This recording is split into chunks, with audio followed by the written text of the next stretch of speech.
Primeiro texto, a primeira epístola de Paulo a Timóteo, capítulo de número 1, versículo de número 19, a parte B deste versículo. Posteriormente, Atos dos Apóstolos, capítulo de número 27, versículo de número 11. Dois textos ao qual nós meditaremos nessa ocasião. E eu peço que posteriormente à leitura você fique aberta a sua Bíblia no capítulo 27 de Atos dos Apóstolos, para nós meditarmos na santa palavra de Deus. Nós vamos meditar naquilo que está escrito lá. E com certeza Deus vai falar conosco. Os irmãos nos perdoem, porque eu não prego para a igreja glorificar. Eu prego para que a verdade de Deus seja exposta. E o amor e a graça e a justiça de Deus seja revelada. Cresci, pastor. Passou aquela fase que a gente corria desesperadamente atrás de glória a Deus e aleluia. E isso é muito importante. Você pode glorificar, não me atrapalha em nada. Mas a nossa preocupação é que você entenda, absorva a palavra. E que depois desse culto você diga, não, Deus falou comigo. Foi através dessa mensagem. E esse é o nosso objetivo.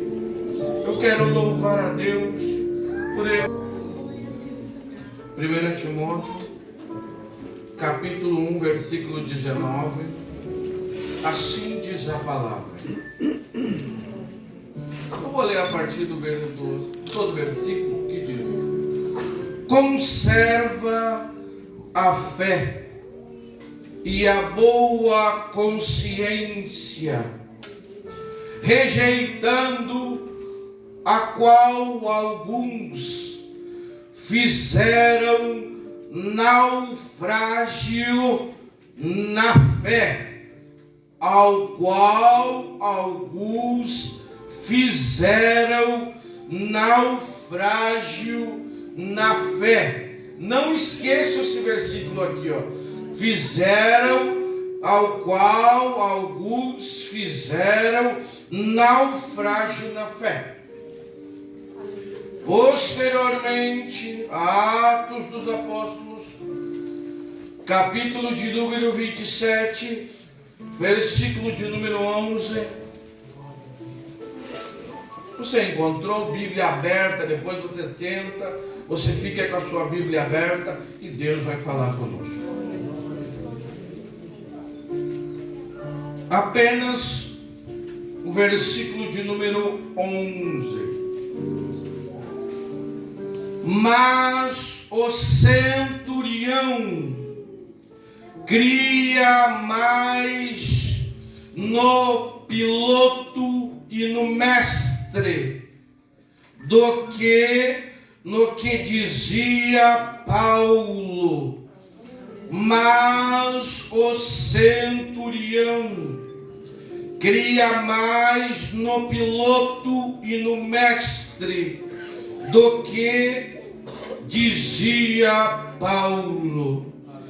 Tema para nossa mensagem dessa noite: decisões na tempestade. Decisões na tempestade. Eu vou dizer, contar até 3 e você vai dizer bem alto. 1, 2, 3. Decisões na tempestade. Mais uma vez. Decisões na tempestade. Antes de você assentar, eu queria que você dissesse para a pessoa que está ao seu lado aí, para 2 ou mais de 3 pessoas ali, diga: Deus tem uma resposta na tempestade para você.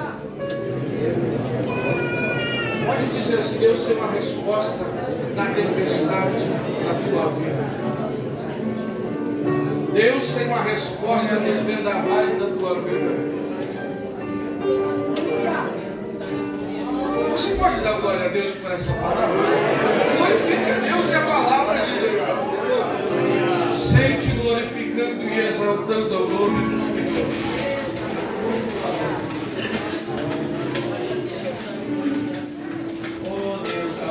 O texto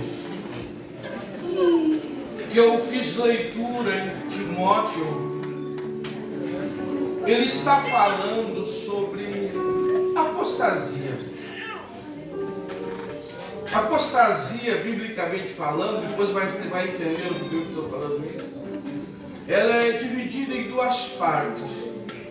Ou pode ser moral, que é a nossa conduta, ou pode ser teológica, que é o conjunto de ensino que a pessoa conscientemente rejeita e começa a propagar um conjunto de ensinos totalmente adverso à palavra de Deus.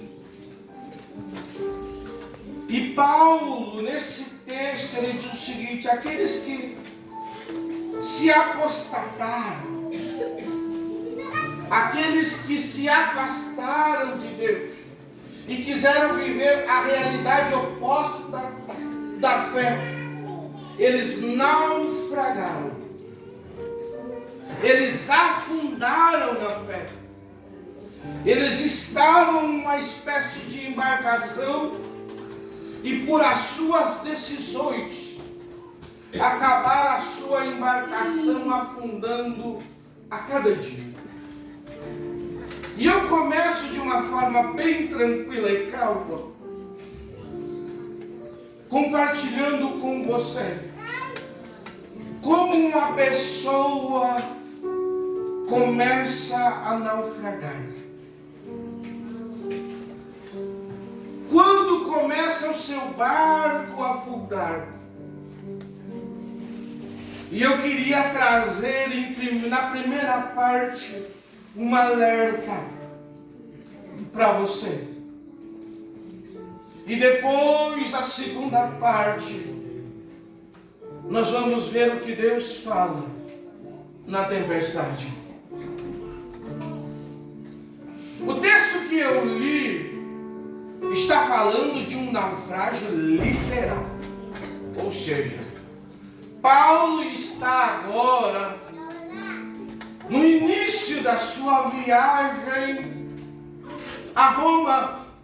Já estava preso, já estava agora destinado a prestar juízo ou conta à justiça e ao imperador.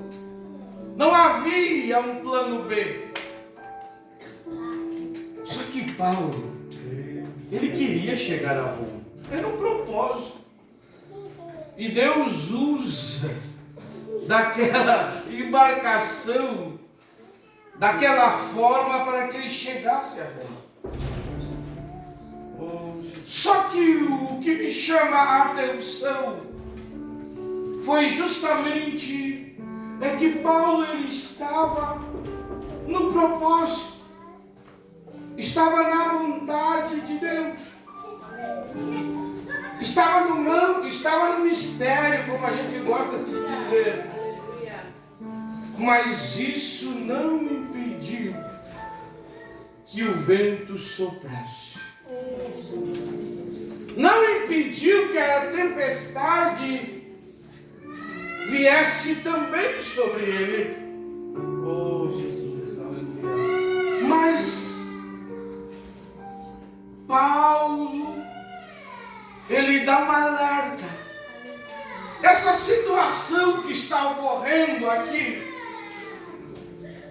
nós poderíamos evitar alguns transtornos. A caminhada poderia ser mais tranquila. E agora Paulo está na primeira fase do seu deslocamento. E a proposta era: vamos chegar a Roma, custe o que custar. Paulo era um rabino Paulo era um teólogo, um estudante da Bíblia. Ele não entendia nada de navegação, de embarcação. Ele não era um marinheiro, nem de primeira viagem. A área dele era a Bíblia. Mas quando ele viu aquela circunstância e olhou o seguinte: olha, vamos ter que ir, vamos a essa embarcação, vamos. Ele libera uma palavra que no momento não era simplesmente Paulo falando, era o Espírito que veio sobre ele e encheu a sua alma. E ele não deu uma rajada de língua estranha. Ele libera aquela palavra de uma forma de conselho. Para quem gosta de língua estranha é se frustrar. Mas aqui a palavra direcionada de Deus, ela veio de uma forma diretiva e de um conselho. Oh, Jesus, aleluia. E ele diz o seguinte: olha, eu não sou especialista, mas essa navegação, ele diz, varões, versículo 10, vejo que essa navegação há de ser incômoda, com muitos danos, não só para o navio, a carga e a nossa vida. Ele diz, vai haver prejuízo se nós continuarmos nesse barco. E o prejuízo será material, financeiro, e a própria vida estará em risco. E aí nós vimos a resposta ao qual eu fiz o texto, fiz leitura. Mas o centurião cria mais no piloto e no mestre do que dizia Paulo. Agora atenção máxima. A embarcação, ela não afundou tempos depois. Aqui foi o primeiro furo no barco. Foi o primeiro furo na embarcação. Aqui foi a primeira tábua a ser quebrada lá embaixo, lá no casco. Ali foi o choque com o iceberg. E aquele Titanic daquela época afundou. Por que isso? Porque eles negligenciaram a palavra de um homem de Deus. Oh, aleluia. O primeiro passo para alguém começar a afundar o seu barco, a sua vida espiritual, é ele negligenciar, primeiramente, um homem que ouve a Deus. Um homem que fala com Deus. E um homem que fala em nome de Deus. E isso custou caro. Porque rejeitou a voz de alguém que falava com Deus, que ouvia Deus e que falava com Deus. E esse é o primeiro passo para alguém que vai começar a afundar. Quando ele deixa de ouvir homens de Deus, palavra de Deus, alguém que fala com Deus, que fala em nome de Deus, e ele diz, não é para mim, não é para mim. Aquele culto Deus falou, mas não era comigo. E eu queria dizer assim, ai daquele que fecha os seus ouvidos para Deus. E o primeiro alerta que eu digo para você que está aqui, aquele que tem ouvidos, ouça o que o Espírito diz às igrejas. Aleluia. Aquele que tem ouvido, ouça